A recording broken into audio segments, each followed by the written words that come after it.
to the man that is gray, the gray man. Oh, wow. Yeah, great transition. Starring Ryan Gosling, Chris Evans, and Ana de Armas, I believe it is. And Billy Bob Thornton. Yeah, I thought him being in this movie was so random when I saw him. I was like, oh, okay. I feel like I haven't seen him act also in like so long. I know, it's been a while. Like at the very beginning, you get to see him de-age too, which kind of looked a little weird because we've seen him what he looks like younger. You know, he's old, but I mean, I remember him from Bad News Bears. You know, like where he's probably in his 30s, so I know what he looks like young. I remember him from Bad Santa. Oh yeah, exactly. So, God. He's a good actor, though. Don't get me wrong. No, yeah, definitely. So what'd you think? Did you like this? Directed by the Russo Bros. Ooh, I know. That's the cool thing. Yeah, last movie we watched by the Russo Bros was Cherry. You remember that, Kyle? We watched that one together. I forgot about Cherry with Tom Holland. Oh, man. Still getting memories about that one scene. God. Yeah. Such a good scene. I know, but in general, I thought this movie was pretty good. Like a pretty typical action movie. I feel like pretty similar plot line to what I've seen. Maybe obviously has its differences compared to other ones. Love the cast in it with Ryan Gosling and Chris Evans, especially with Chris Evans because he is very different, a different actor than what I'm used to compared to him in all the Marvel movies. Just seeing him being so psychotic. I know, it's definitely interesting. I'm like, a lot of fun. I know he's so fun as a torturer, but like I feel like I really like that stuff as well. Don't ask. Oh jeez. But yeah, I think overall it was pretty typical action spy movie, chase movie essentially, but you did enjoy this movie. You thought the action was good? It was decent, I'll say. See, I feel like I'm kind of on the opposite end of you for this one. I didn't, I thought this movie was okay. I didn't think the action was kind of cool in some scenes. Just overall, I feel like this movie has been done 10 times over with an espionage kind of feel. This one does not shine at all compared to the other ones. I mean, I just think there's just so many other movies out there that have done this way more and so much better. You know what I mean? Look at Extraction. That was a Netflix one. That was really cool. Bullet Train's probably going to be, I mean, based on what I'm hearing, it's probably going to be a lot better. Yeah, John Wick I know is better than this. I wasn't wowed, I didn't, you got, what's her name? You got Jessica Henwick as like a one of the villains, and it was just so bland and weird. Don't get me wrong, Chris Evans steals the show, but he's not the main character. Ryan Gosling does enough to make the movie like bearable, but like, he's the same person as he is at the end. No character development. No, like he's just very one-dimensional kind of character. And he had that relationship with the niece of his mentor or whatever, and Claire. That didn't get fleshed out whatsoever. He just I thought as soon as I saw it, I was like, oh, they're gonna show more scenes of those two together and like they're building a relationship that he really cares about her. No, we got one scene. Yeah. One big scene. I was like, are you serious? Like, what? It was like one like minor flashback, and that was pretty much the focus of like, yeah, he had to take care of Claire, who was the niece of Viceroy, of Fitzroy, and you just see them grow together, and then that was probably like what, a 30-minute flashback scene, I guess. You don't even get to see him grow together though. You just see like she tolerates him, and then you don't even see like him starting to like her. I mean, they have one line together, but like, I thought for sure they were going to develop some form of relationship, like a dad-daughter kind of thing. It just wasn't there. I kind of wish it was like do a partial flashback with him and the niece, and then go back to the main story, and then another like minor flashback. Yeah, I mean, that would be more. Yeah, if we had more of that relationship development, that would be fine with me as well. Just like that was we only had one minor thing, which was kind of sad. Like I wish there was more from it.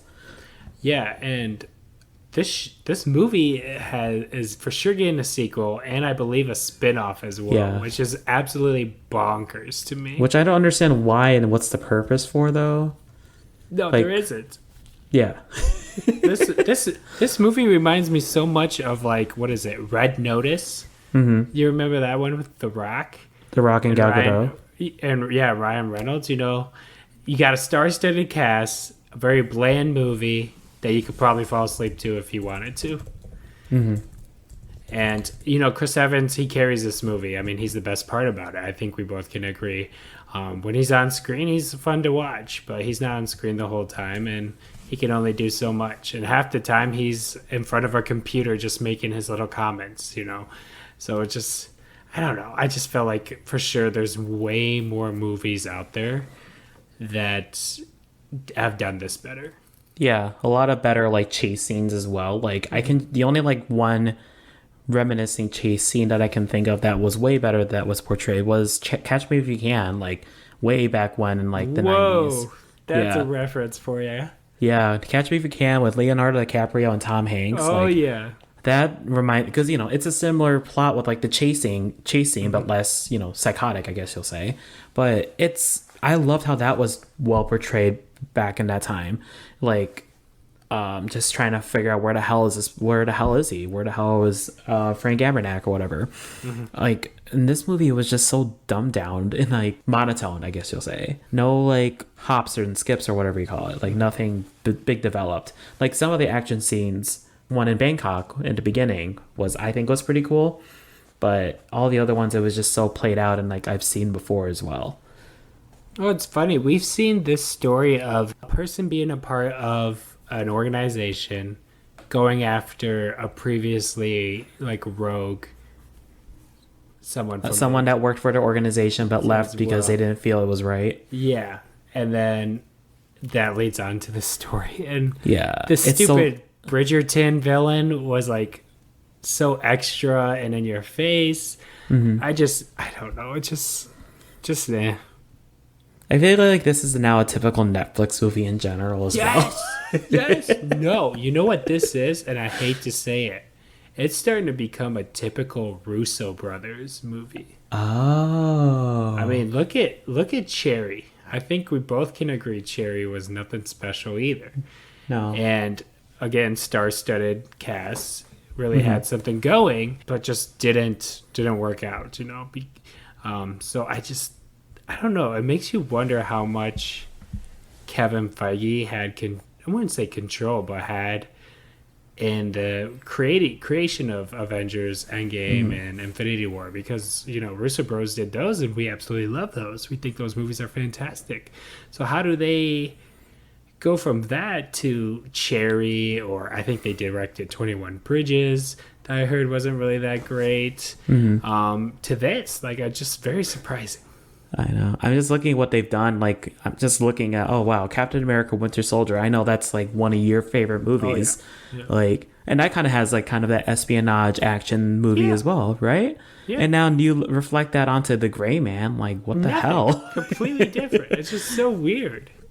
Like, the plot is similar, like somewhat similar to like, not saying it with like very, very, very low expectations, but like, it's what changed it? What caused them to do this change? Or was it like you said, with the Kevin Feige just do so much better, like being sure they wanted to execute it perfectly compared to just a regular espionage spy action movie?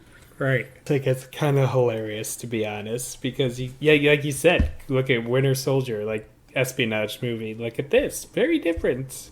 Wonder why? It's like they took a bunch of star-studded actors and they're like, you're going to play this role, and it's going to be as one-dimensional as possible.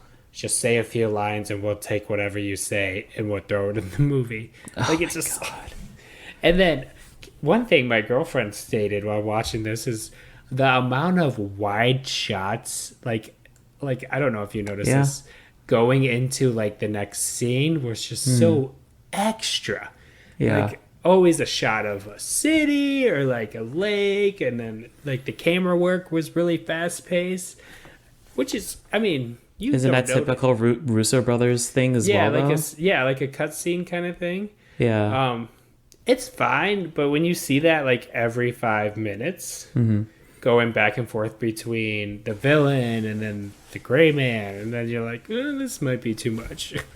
Yeah, I'm shocked like how this is, because like I'm just thinking of their previous work, like all the Avengers movies. Like, come on.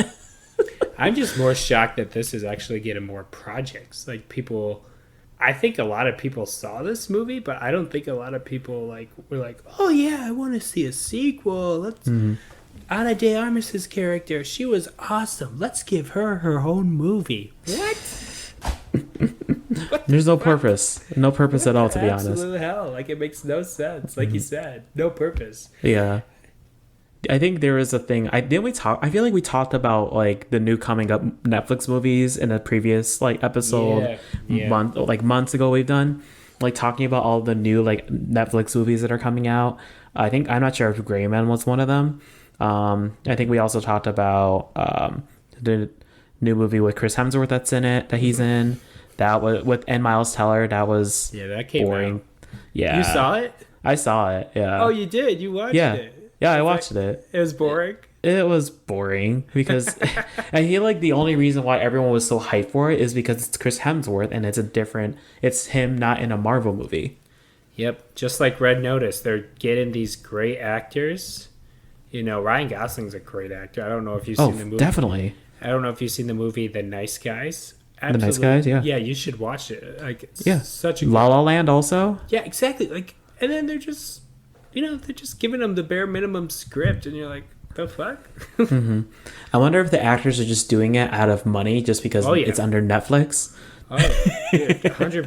Netflix has got so much money. I guarantee you. Like, I just think it's funny that Netflix a few years ago came out with this statement saying, we're no longer going to do these big action type movies. We're losing too much money. And then the Red Notice gets announced like, this is the biggest movie Netflix has come out with in its history. Like 2 weeks later, I'm like, dude, Netflix is trying very hard.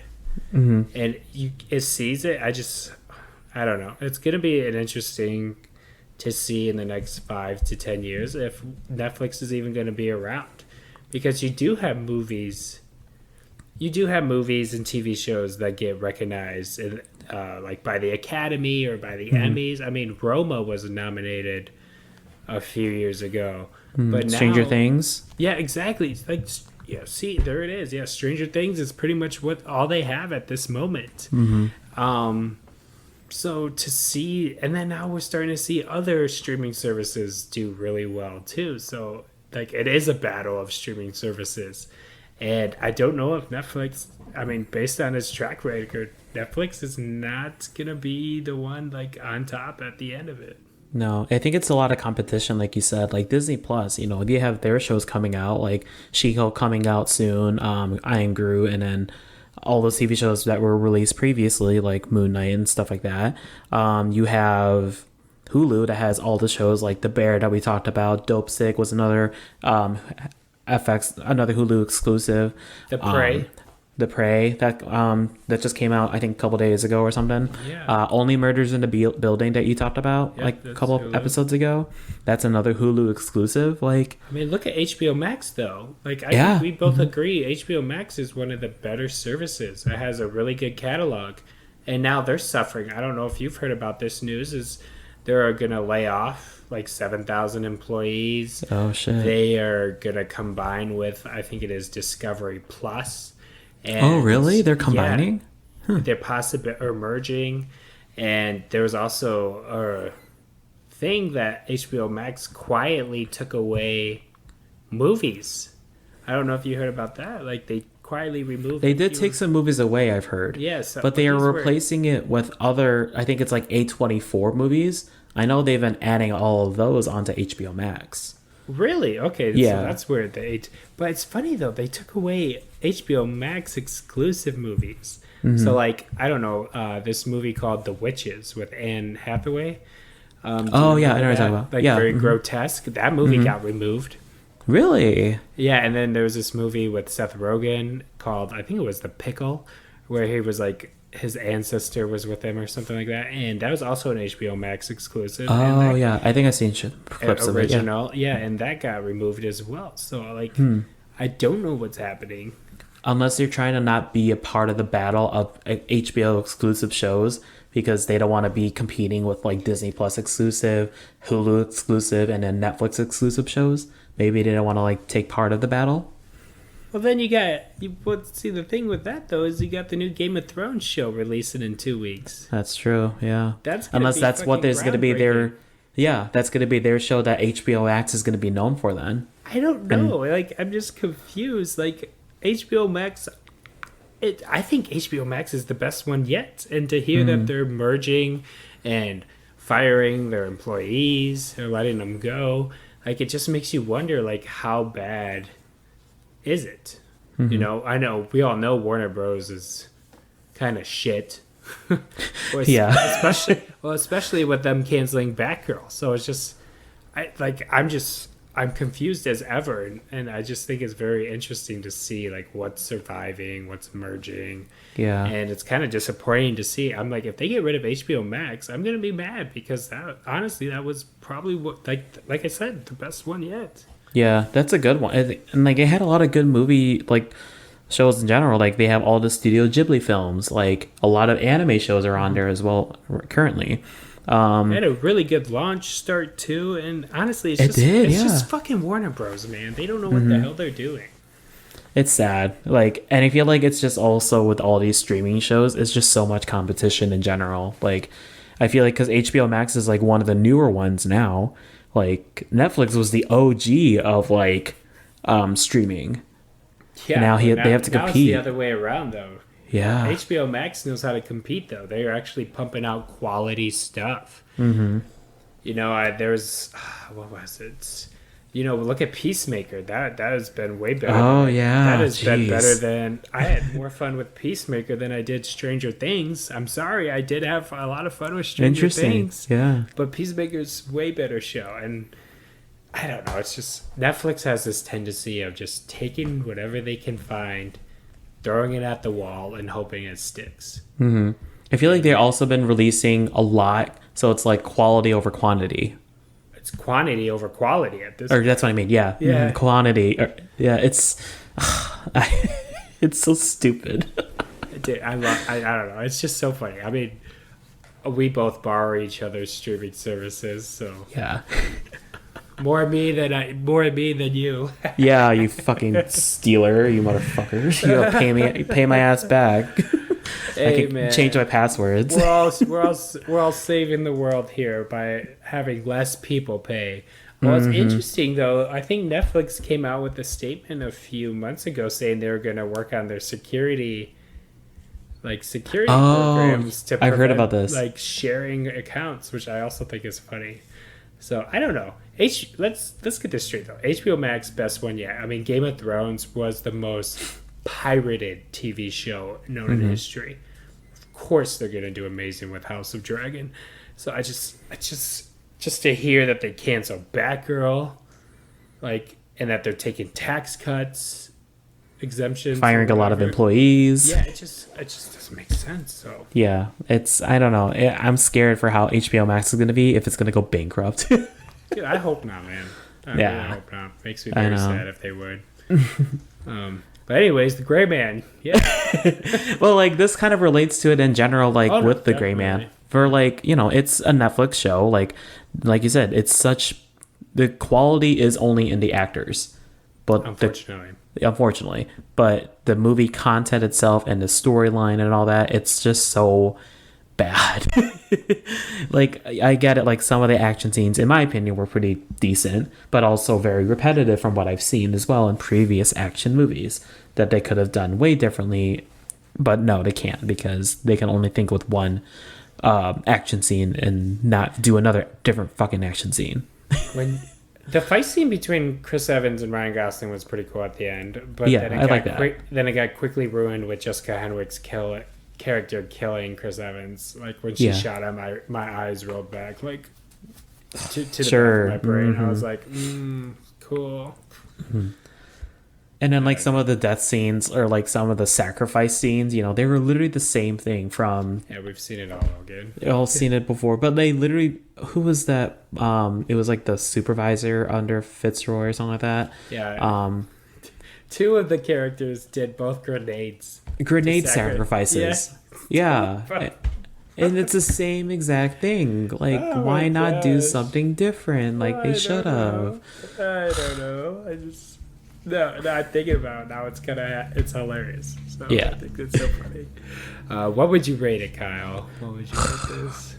Probably like 7 or 6.5, maybe. You gave this a 7? What? 6.5, probably. Dude, I give this a 5, man. I will never watch this movie again. You know, like you said, you know, the action sequence, some of them were decent to watch. Chris Evans was the most fun to watch, but I will never watch this movie again. There's just so much other better stuff out there, and yeah. Well. I feel like it's just like the Netflix shows. Like, it's interesting. These are both Sea Beast and The Gray Man, both Netflix movies that we reviewed today. Like, easy to watch. Easy to watch. One, but both plots, storylines in general, very repetitive, as sadly as we can hear, as we talked about. Yeah, they both are kind of, right? Yeah. I didn't even think about that. That's funny. Yeah, I don't know. I do like it when these streaming services come out with movies because they kind of do feel like a more of an event kind of thing. Mm-hmm. So I was excited for The Gray Man. I was just excited to see like a new action movie come out, especially with the Russo Bros. Yeah. Should have, because we had high expectations from them as well. Yeah, I know, exactly. And then I should have looked at their track record with Cherry and reminded myself, you know. But you paid for Apple Plus for that movie. I did a free trial, then canceled it. Oh, thank God. Because I know I wanted to get Apple TV Plus because of that Ted Lasso show that's on there. Yeah, there's some good stuff out there. And then you got Coda, who just won Best Picture. Yeah, for an Oscars, yeah. But I'm broke. Yeah. Broke ass bitches. I know.